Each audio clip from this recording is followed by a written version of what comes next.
I can't believe that we are here in this beautiful area and I can't see another boat.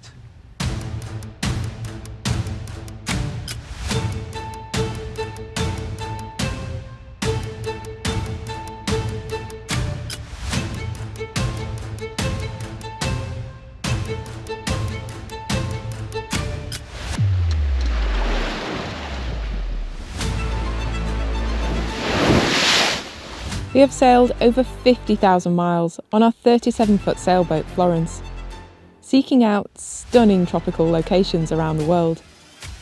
Now we are looking for something different, sailing north to explore the spectacular scenery and wildlife in colder waters.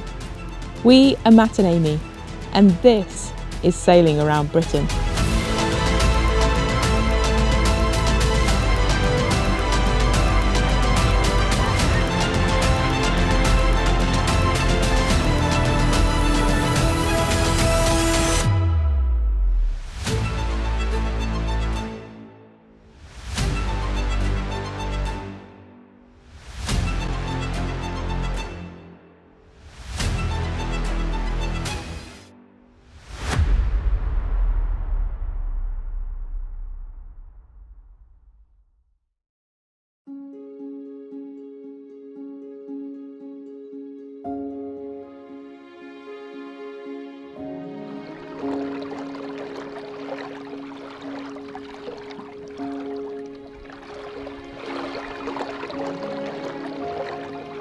We are leaving from the coast of Harris in the Scottish Outer Hebrides.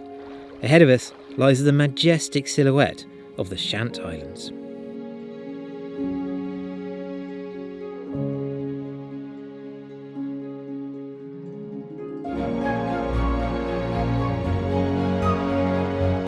The Shiants are a group of uninhabited islands in the Minch Sea area between the Outer Hebrides and the Scottish mainland. The towering sea cliffs of these islands lay host to thousands of seabirds, which come here to breed each year.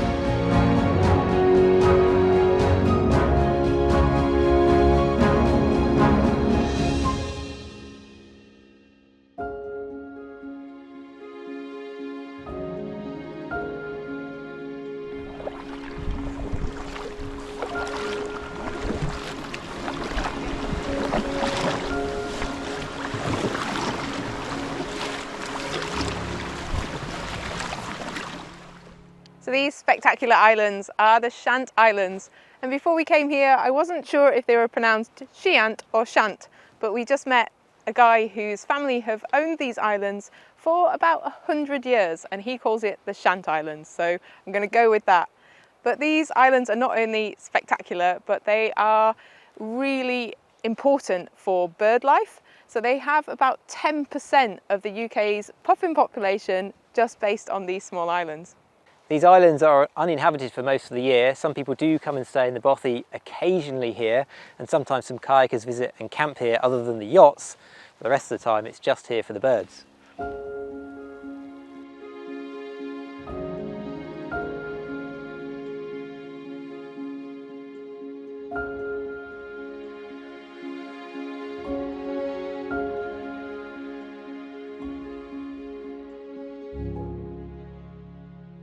That beautiful archway in the cliff behind me where Florence is anchored is one of the main places that the puffins all gather. There are thousands of them, not only in all of the burrows on the grassy slopes of the cliff, but also swimming in the water around Florence. And there are so many of them that I thought it was raining earlier, and I didn't realise until I looked up that it wasn't rain, it was puffin poo. It's not raining rain, it's raining something else. There are a lot of birds here. And I'm very lucky apparently, but I think everybody gets lucky here. Amy's put her hood up. Ah, just on the head. Well,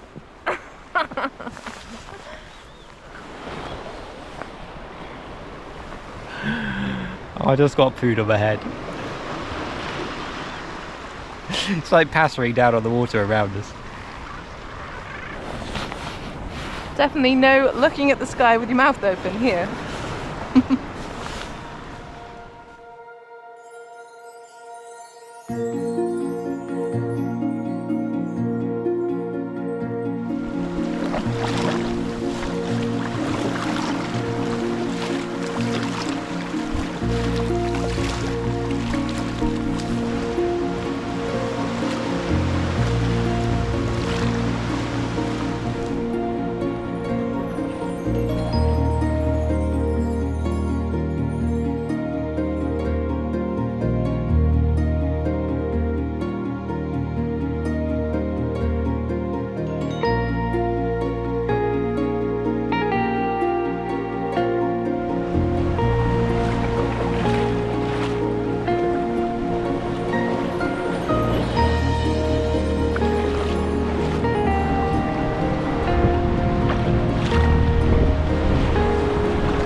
We've just come ashore behind Florence where there are tons of puffins, and I just can't get over how many there are here and the fact that they just don't really seem scared by us. I was just creeping up really closely to this one.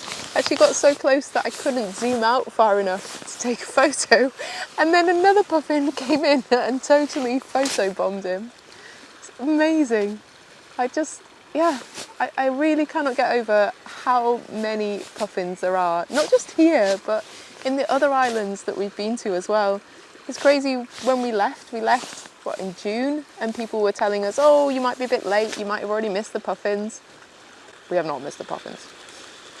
It's obviously not just puffins here, there's also guillemots, razorbills, shags and cormorants, and probably a ton of other seabirds. It's really funny, the longer that we've been here, the more of them are gathering around. We've got a crowd watching us over here. Yeah. They look really cuddly, and I am so tempted to try and persuade this one to come and live on Florence, but apparently they're actually quite vicious. And when you spend some time watching them, there are a few bullies in amongst them as well.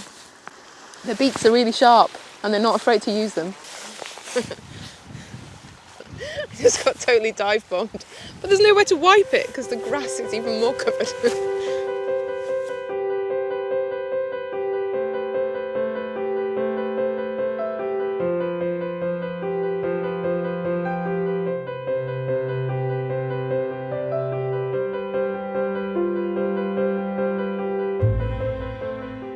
The Shiant Islands are only accessible by boat, and there is no regular ferry out here.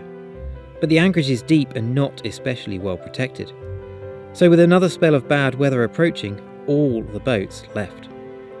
We headed to the island of Harris for a more protected anchorage to ride out the expected wind and rain.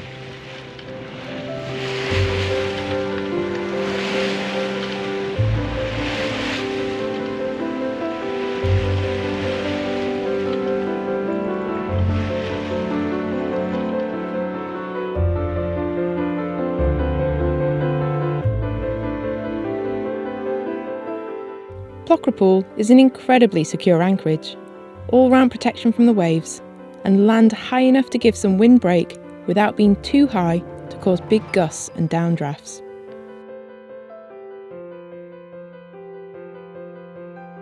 We enjoyed the last of the good weather and settled down to wait for the next opportunity to set out and explore, when we hope to sail the west coast of Harris.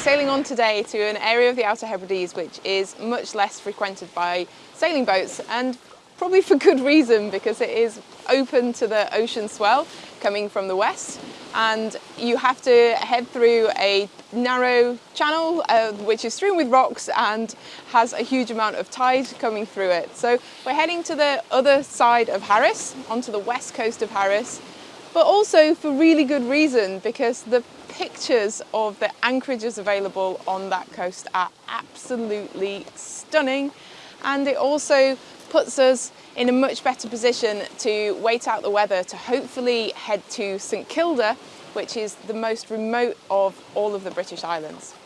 We're making really slow progress at the moment because we have both the wind and the tide against us, so we're not only having to tack, but we've got the spring tide, so the really strongest of the tides pushing against us. But that should all change once we get into the channel, because we are timing this so that we have the tide with us as we go through the channel, because it really sluices through there.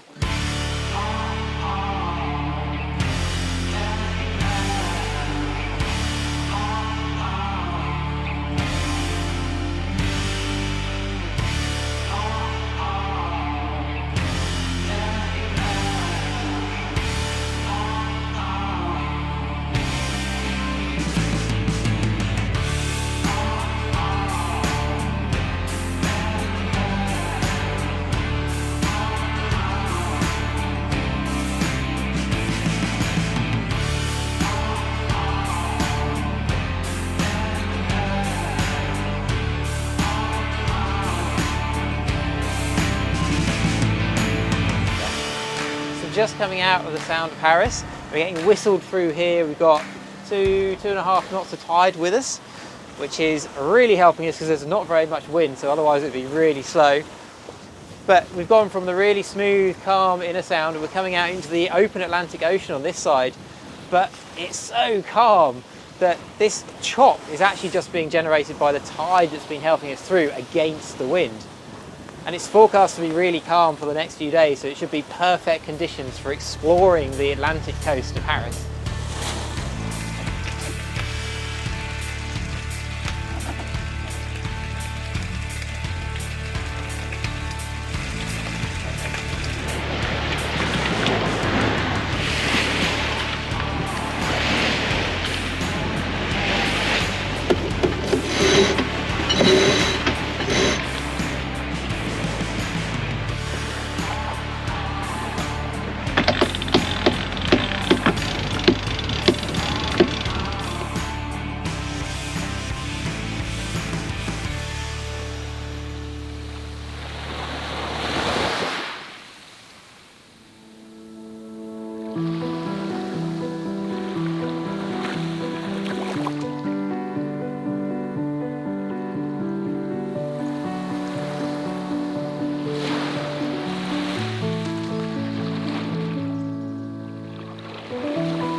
No message.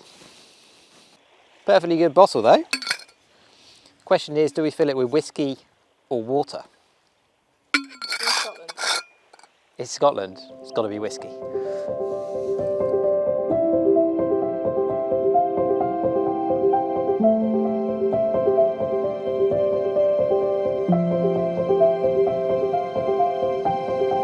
We've just come for a little evening walk up this hill in the middle of the island, which has proved to be a lot bigger than we thought it was. But out to sea in the distance, you can just see St Kilda, which is the most remote island in the British Isles. It's about 47 miles offshore from where we are now. Somewhere we would like to go, but today the wind's been blowing straight from there and been really light. Tomorrow's forecast to be no wind, which would have been brilliant to be there, but we really needed some wind to get us there. So we're going to explore up this coastline and hopefully the weather will be right in a week or so to head out to the most remote island in the British Isles, which would be pretty cool. We've been to Fair Isle, which was the most geographically remote inhabited island, but St Kilda was actually evacuated back in the 1930s, so it's actually uninhabited now. Florence is down behind this hill in that beautiful anchorage, and we just got a fantastic view now back over Harris. And something that's really struck me is that the UK is one of the most densely populated countries in the world, and there are a huge number of people who sail here and have boats, but they're mostly based down on the south coast. And I can't believe that we are here in this beautiful area and I can't see another boat. And it's the middle of summer, it's actually the start of the school summer holidays right now, and there's no one else here.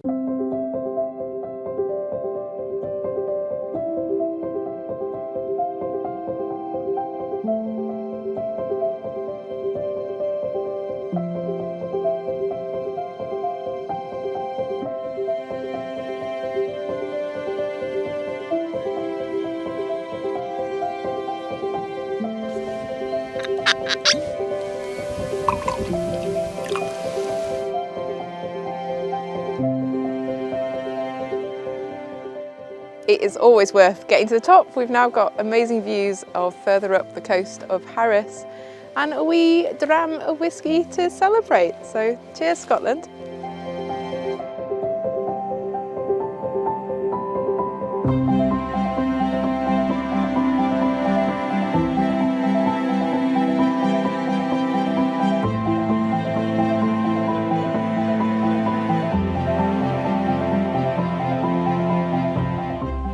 Such a stunning view and amazing to be able to see so far. I'm not quite sure what the word is for it, but I definitely have that love of open spaces.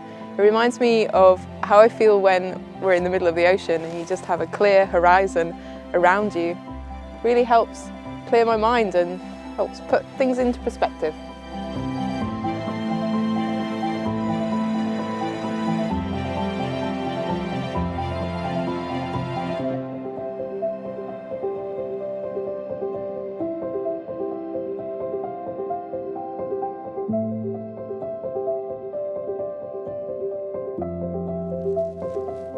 What a beautiful way to end a beautiful day. The only trouble is we're now at the very top of the hill. It's just gone 10 o'clock at night. Sun's about to go down. And now we need to get all the way back down because of course Florence is at sea level.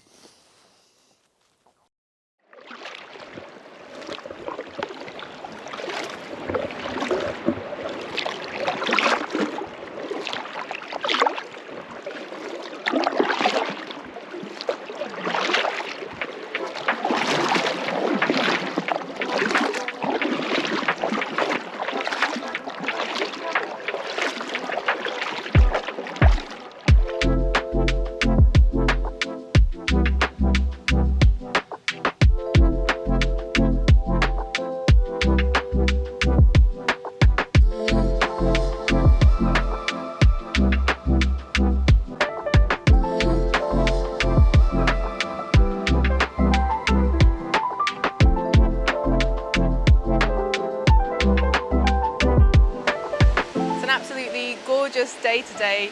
The sun is out and it's really light winds and the temperature is like summer is finally here. I had to dig out the shorts that I'd packed away and my swimsuits because I didn't think summer was going to arrive, but it's here. Today we've left Florence anchored on Taransay Island and that beautiful sand spit, and we've just kayaked across to the main island of Hebrides because behind me is another really famous beach. This is the beach of Luskentyre. It's low tide at the moment on a spring tide, but when the tide comes in, it covers all of this area. But there's some really narrow channels that wind their way all the way up into the hills in the background. And we're just going to see how far we can get in the kayak.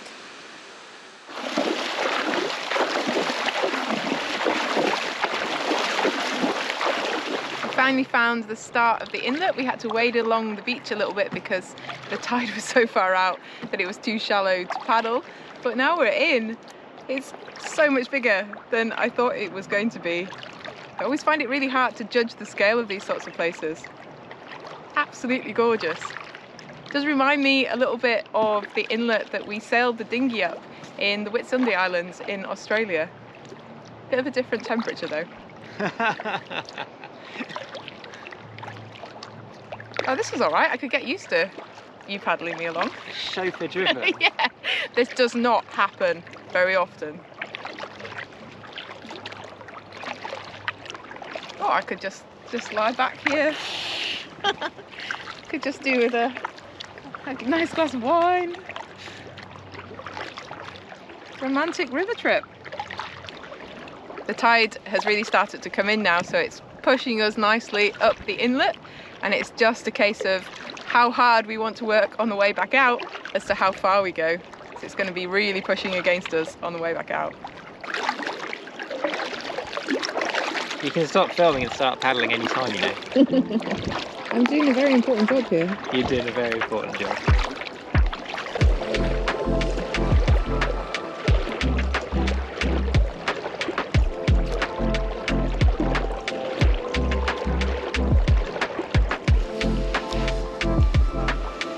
Bit shallow. Need the tide to come in a bit more.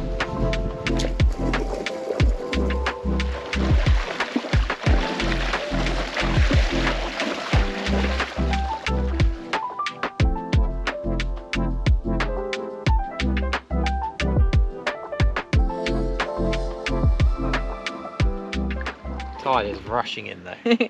Yeah, the water's actually got deeper as we've got around the corner, and we could go a lot further up. Apparently you can get right up to the top of the loch, but the tide is really starting to race in, so we think we're going to have to start heading back and carry the kayak over the beach. Yeah, because Florence isn't on this island. Florence is on the next island over, which is about a half hour, 20-minute paddle across the gap, so it's going to take a little while to get home. And it's dinner time. It is dinner time.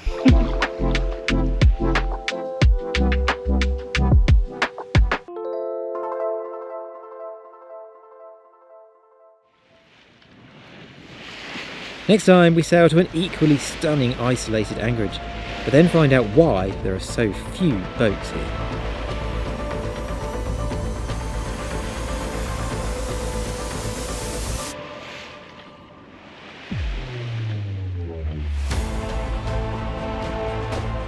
For extra updates in between these bi-weekly videos, and to find out what we're up to in real time, head over to Patreon and join the crew. Of course, don't forget to subscribe to make sure that you don't miss the next episode here on YouTube. Continuing our voyage on Florence would not be possible without the support of our patrons. Thank you to all of you, and especially to our star patrons.